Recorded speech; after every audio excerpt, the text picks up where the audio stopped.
मैं रवि कुमार, स्वागत है आपका रेनेशा आईएएस में।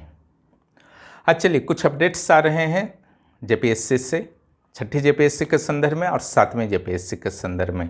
उस पर चलिए कुछ चर्चा कर लेते हैं ताकि आपको ऑथेंटिक जानकारी मिलती रहे। इसलिए छोटा अपडेट्स को भी मैं देने की कोशिश करता हूँ ताकि आपको इधर उधर भटकना नहीं पड़े न्यूज के लिए, ठीक है। इसलिए मैं साथ साथ न्यूज भी देता रहता हूँ ताकि आपको पढ़ाई के दौरान किसी भी तरह का टेंशन नहीं हो, ठीक है।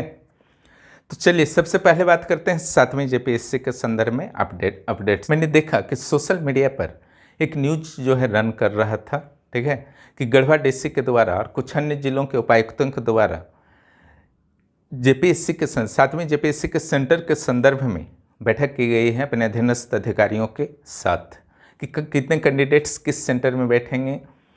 तो इससे बहुत लोगों ने अंदाज लगा लिया कि अब जो है एग्ज़ाम होने वाला है। देखिए, ये सिविल सेवा का एग्ज़ाम है, कोई मजाक तो है नहीं, ठीक है।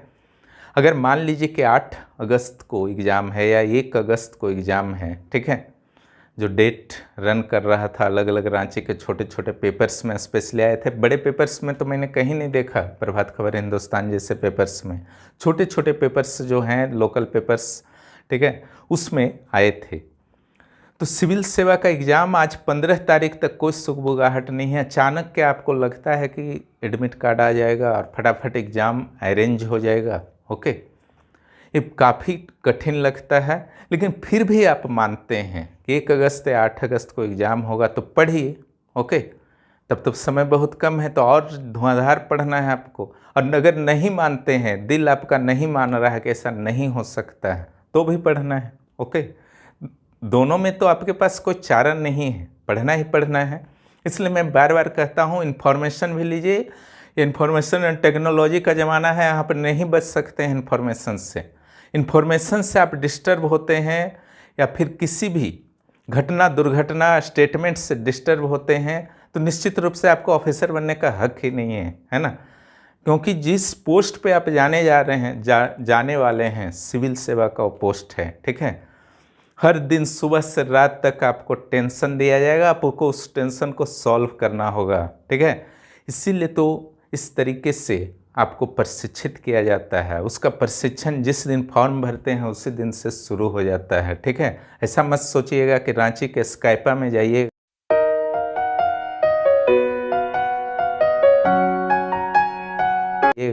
उस दिन से प्रशिक्षण शुरू होता है, ऐसा नहीं है, ठीक है। जिस दिन से आपने डिसीजन लिया कि तैयारी करना है, फॉर्म भरा, उसी दिन से आपकी प्रशिक्षण शुरू हो जाती है, ठीक है।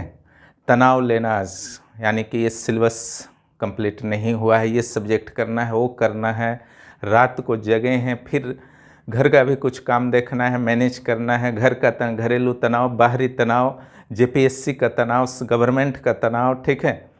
इसका 1000 गुना तनाव जब उस कुर्सी पे बैठेंगे ना, जो कुर्सी आपका वेट कर रहा है, जिस कुर्सी पे आप बैठिएगा, तो 1000 गुना तनाव जो है इससे ज़्यादा होगा, ठीक है। वहाँ कहाँ भागिएगा, किसको बोलिएगा, ठीक है। आपका तो ऐसा नहीं कि आप कुर्सी छोड़ करके भाग जाइएगा, इस्तीफा दे दीजिएगा डर से, ठीक है, नहीं कीजिएगा उस सब। फिर जाइएगा कहाँ, कोई चारा नहीं रहेगा। तो निश्चित रूप से आप तनाव को झेलेंगे, तनाव झेल करके भी आपको जाना है ऑफिस, वर्क करना है। यही आपका आज भी यह ऑफिशियल वर्क ही आपका है, उसी ऑफिस के लिए आप तैयारी कर रहे हैं। जितना तनाव होता है होने दीजिए, ठीक है, लेकिन स्टडी को इफेक्ट मत कीजिएगा, ठीक है। मटेरियल का टेंशन तो आपको लेना है नहीं, है ना। उत्कृष्ट मटेरियल मैंने शुरू से एक क्रमवार तरीके से प्ले लिस्ट बना करके मैंने डाल दिया है, उसका यूज कीजिए, ठीक है। इसीलिए डेट का टेंशन मत लीजिए, जब कन्फर्म होगा डेट मैं खुद बता दूंगा, तुरंत बता दूंगा, आप निश्चिंत रहिए। पहला। दूसरा, इन्फॉर्मेशन भी लीजिए, ठीक है, उससे भी डरने का नहीं ज़रूरत है। कौन गलत बोला सही बोला, ये सब सोशल मीडिया का ज़माना है, अफवाह भी उड़ेंगे, सही भी चीज़ भी आ सकते हैं। कभी कभी सही चीज़ भी अफवाह लगेगा, कभी अफवाह सही लगेगा। हर चीज़ अपनी जगह है, ठीक है। जब तक सुनिए देखिए, वहाँ तक फिर छोड़ दीजिए, फिर तुरंत अपना वर्क में कंसंट्रेट हो जाइए। एग्ज़ाम का डेट आ गया, हड़बड़ा करके खूब पढ़ रहे हैं, एकदम 24 घंटा नींद नहीं आ रही है, वो नहीं होना चाहिए। आपको कंस्टेंट होना चाहिए। आज भी उतना ही पढ़ना है जितना कि एग्ज़ाम के एक दिन पहले। ओके, आपका प्लान जो है वो किसी एक दिन भी मिस नहीं होना चाहिए। ओके, ऐसे खबरें आते रहेंगे, उसमें कोई प्रॉब्लम नहीं है। ठीक है, वो काम है जेपीएससी का, जिस तरीके से वो एग्ज़ाम ले आप कुछ नहीं कर सकते हैं। ओके, आपका काम है स्टडी करना और जिस दिन प्रीलिम्स का एग्ज़ाम होगा उस दिन अपना बेस्ट देना। ठीक है, अब आइए हम लोग छठी जेपीएससी पर आते हैं।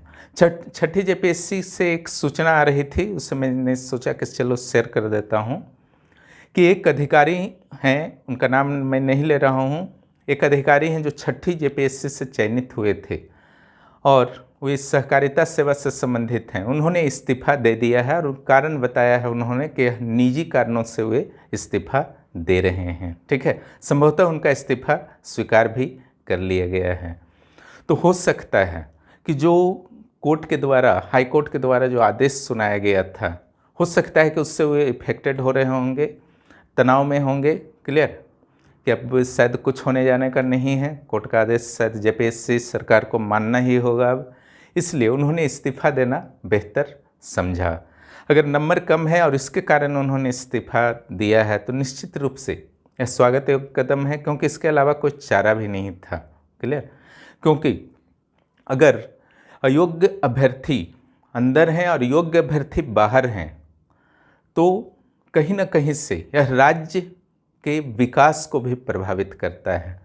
आज आप देखते हैं कि छोटा छोटा योजना है या कुछ भी है, झारखंड और बिहार का तुलना कीजिए, वहाँ फटाफट एकदम नियुक्तियाँ हो रही हैं। हाल ही में आपका असिस्टेंट सिविल इंजीनियर का लगभग 1500 1500 पोस्ट का फाइनल रिजल्ट आ गया है ना। कई 64वां 65वां 66वां लगभग जो है आपका वहाँ पर क्लियर हो चुके हैं, क्लियर होने के कगार पर हैं। 67वां के वैकेंसी है जाने वाले हैं। सब में भरपूर मात्रा में अधिकारी कर्मचारी नियुक्त हो रहे हैं, अलग अलग जो है आपके नियुक्तियों वैकेंसीज के माध्यम से।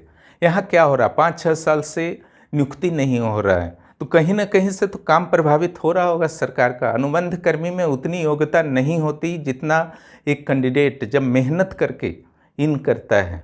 ओके, तो उनमें जो योग्यता होगी और जो आप अनुबंध पे डायरेक्ट रख दिए हैं कम पैसे के चक्कर में, तो कहीं ना कहीं से आपका राजस्व भी प्रभावित हो रहा है। आपके राज्य का राजस्व क्या हो रहा है, प्रभावित हो रहा है। वही अगर सिलेक्शन होकर सीधी भर्ती से जब जाते हैं, ठीक है, तो निश्चित रूप से उनका वर्क जो है कुछ अलग होता है। वो नॉलेज से भरपूर होते हैं, बस उनको थोड़ा प्रशिक्षण चाहिए होता है ना। निश्चित रूप से छठी जेपीएससी के एक अधिकारी के इस्तीफे की खबर निश्चित रूप से बाकी जो भी बाहर होने के कगार पर हैं माननीय हाईकोर्ट के फैसले के बाद, उनके लिए कहीं ना कहीं से उनके हौसले को तोड़ने वाला है। ठीक है, कि वो गलत को कब तक आगे बढ़ाएंगे। High court, supreme court, international court, the Hague Netherlands में, ठीक है, ये सब होने जाने का थोड़ी है। गलत के साथ आप खड़े रहिएगा, खुद में भी जो है एक हीन भावना आता है, खुद में आत्मसंतुष्टि नहीं रहता है, इसलिए गलत का साथ सभी को छोड़ देना चाहिए। ठीक है, एक मौका था, आपको गलत तरीके से नियुक्त कर दिया गया, लेकिन अगर माननीय हाई कोर्ट का निर्णय आया है तो उसका सम्मान करना चाहिए। और फिर ऐसा थोड़ी है कि पूरा लाइफ खत्म हो जाएगा। लाइफ में बहुत सारे ऑप्शंस हैं, आगे आप बढ़ सकते हैं। ठीक है, लेकिन जो गलत है उसको गलत कहने और स्वीकार करने की साहस होनी चाहिए, तभी आप अच्छे अधिकारी आज या कल बन पाएंगे। आज नहीं बनेंगे, कल बन जाएंगे। ठीक है, लेकिन आप गलत को सही बोलेंगे तो हमेशा जो है आप कहीं ना कहीं से फंसे हुए रहेंगे।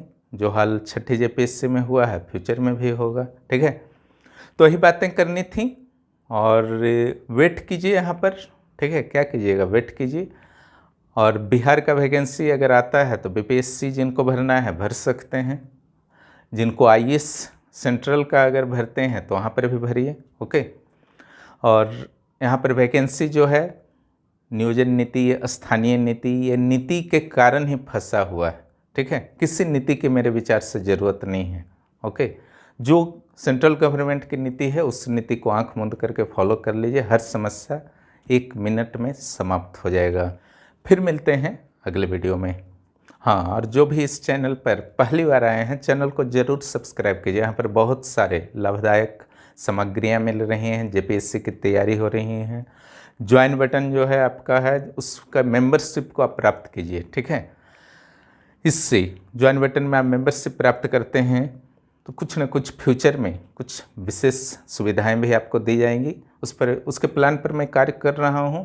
और वर्तमान में जो भी मैंने क्लासेस अब तक दिए हैं जेपीएससी के कंप्लीट सिलेबस, ठीक है, उससे भी आपको काफ़ी लाभ हुआ है। क्लियर? इसलिए चैनल को आप आर्थिक सहयोग चाहें तो कर सकते हैं, आपका फर्ज भी है और आपका सहयोग अपेक्षित भी है। वीडियो देखने के लिए बहुत बहुत धन्यवाद।